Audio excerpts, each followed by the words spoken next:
ये लो। दादाजी, मैं अक्सर आपको देखता हूँ, आप सारे फंक्शन में पहले ही आकर बैठ जाते हो। आपको कोई दूसरा काम नहीं है क्या? सारे रिश्तेदारों को एक साथ देखना कितने भाग्य की बात है पता है। और फिर अच्छे बुरे वक्त में सबको साथ रहना ही चाहिए, यही हमारी सबसे बड़ी शक्ति है। ये सारी कहानियाँ मुझे मत सुनाइए। दांत गिरने की उम्र में आपको मटन चूसना है क्या? देख रहे हैं ना, यहाँ मटन वगैरह खाने को मिल रहा है, इसीलिए चले आते हैं। लगता है तेरी कुछ समझ में नहीं आया। ये ले। ये क्या है दादाजी? इसे तोड़ना। तोड़ दिया? अब इसे तोड़। तोड़ दिया ना? अब इसे ले दादाजी, और लेट तोड़। हो रहा है, जाना है। अरे तोड़ना।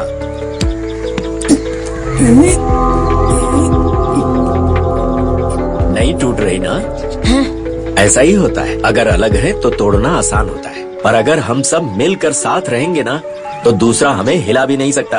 अब आई बात समझ में कि ये बूढ़ा हमेशा रिश्तेदारों के साथ क्यों रहता है? क्योंकि यही हमारी शक्ति है। सुपर्ब दादाजी, समझ गया। I love you.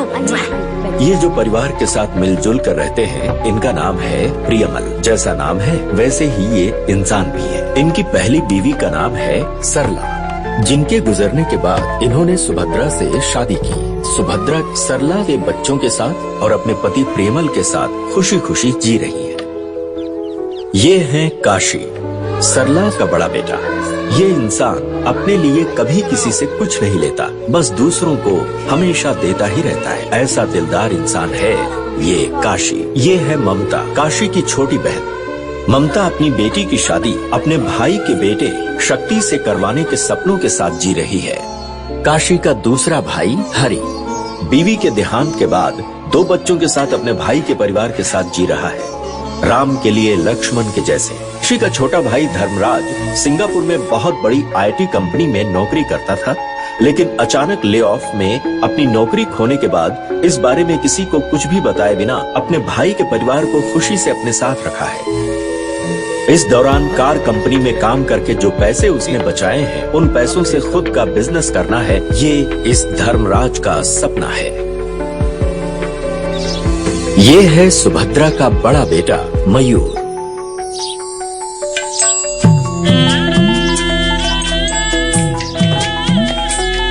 सुनो, टायर बदलने वाले हो क्या? जी। अभी कुछ बदलने की जरूरत नहीं, 10 दिन लॉरी को खड़ा रखो। ठीक है। क्योंकि इसके अंदर चिड़िया ने घोंसला बनाकर अंडे दिए हैं, जब तक वो बड़े होकर उड़ नहीं जाते तब तक लॉरी को खड़ा रखना, ठीक है? जाओ। चिड़िया के घोंसले की तरह ही अपने परिवार का ध्यान रखता है मयूर। ये है मयूर के छोटे भाई प्रेमचंद और जयराम।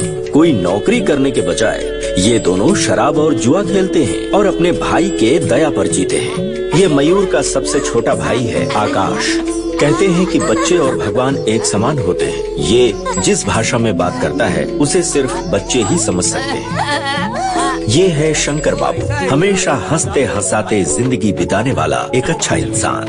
कहाँ गए थे तुम? क्या बात है? यहाँ से मटन की बाल्टी गायब है। मटन की बाल्टी गायब है? ये लोग सब कहीं खत्म न कर दे। मैं सबको बोल कर आया हूँ फंक्शन के बारे में। अरे कहीं ये लोग पूरा मटन नहीं खत्म कर दे। ऐसे भले इंसान की जिंदगी में जो कुछ भी हुआ, सुख दुख, उतार चढ़ाव, हादसे, आइए हम सब देखते हैं।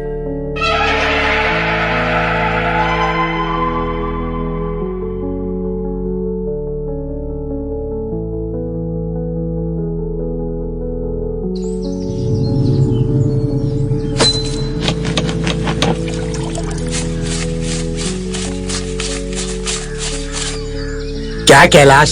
सुन, चुपचाप नोट गिन, बकबक मत कर, चल गिन। क्या यार, नोट गिनने के लिए मशीन लाया हो ना, फिर मुझे ही क्यों रोज नोट गिनने के लिए कहते हो?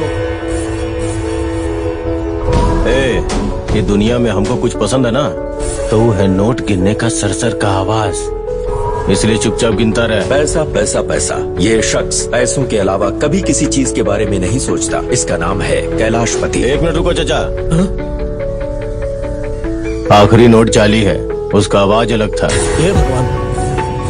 ए कैलाश, तू जो कर रहा है वो तुझे इंसाफ लग रहा है? तुमसे जो 2 लाख रुपया मांगा था उसके लिए तू मुझसे आधा एकड़ नारियल की जमीन मांग रहा है। अगर ये बात मेरी बीबी को पता चल गई तो वो मुझे चप्पल से मार के घर से बाहर निकाल देगी। अरे कहा हुआ माजी? ब्याज पर पैसे देकर बदले में लोगों की प्रॉपर्टी अपने नाम करवाना, एक्सीडेंट के नाम पर लोगों को मरवाना, इसका काम है। ऐसे शातिर दिमाग वाले कैलाशपति के पास काशी ने कई साल पहले मयूर को नौकरी पर लगवाया था।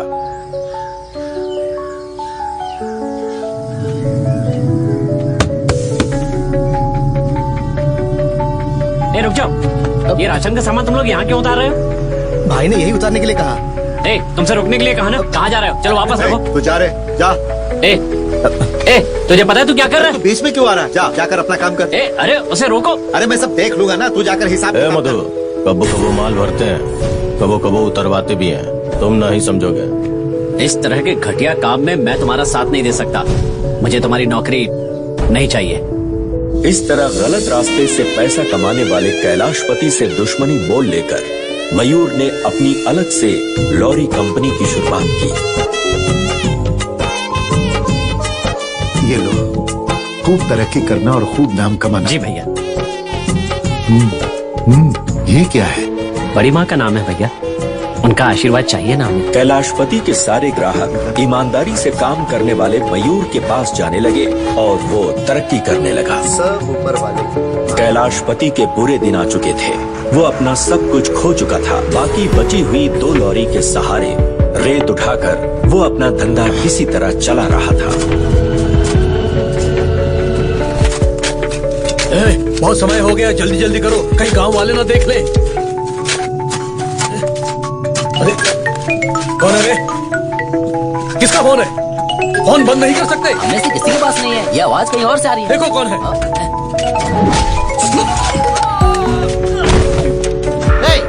Light out बरगड़ा।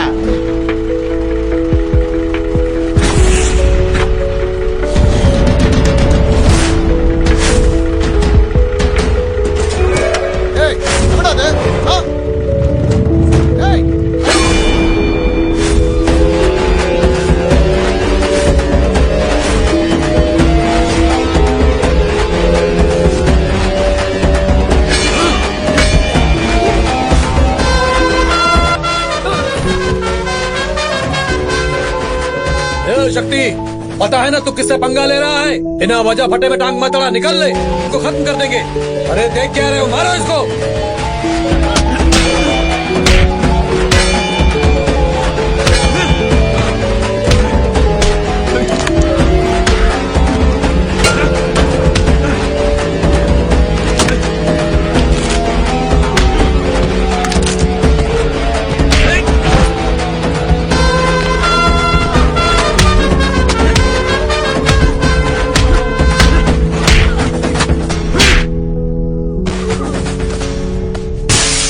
सब लोग पेट भर के खाना खाओ, खाओ।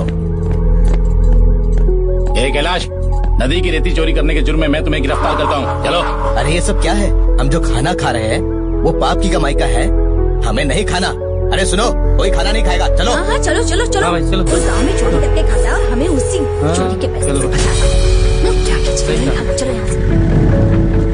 ये है शक्ति सिंह, काशी का बड़ा बेटा और मयूर का सबसे लाडला बेटा। डिग्री पूरी करने के बाद मयूर की लॉरी कंपनी में नौकरी करते हुए मास्टर डिग्री की पढ़ाई कर रहे हैं। लॉरी कंपनी की कामयाबी के पीछे शक्ति की मेहनत का बहुत बड़ा हाथ है। इसीलिए कैलाशपति का गुस्सा इन दोनों परिवारों के प्रति दुश्मनी में बदल गया।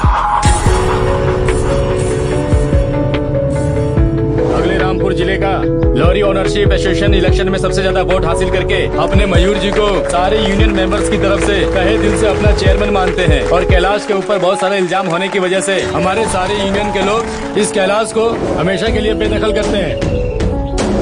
अरे भाई सुनो, अगर चोरी भी करनी हो ना तो होशियारी से करनी चाहिए। अरे तुम तो पकड़े ही गए और साथ में हमारा धंधा भी बंद हो गया, समझे? जाओ। अखबार में तुम्हारी बुराई ही छपी है। अरे मुझे तो शर्म आ रही है तुम्हें दामाद कहने की। मेरा तो नसीब ही टूट गया।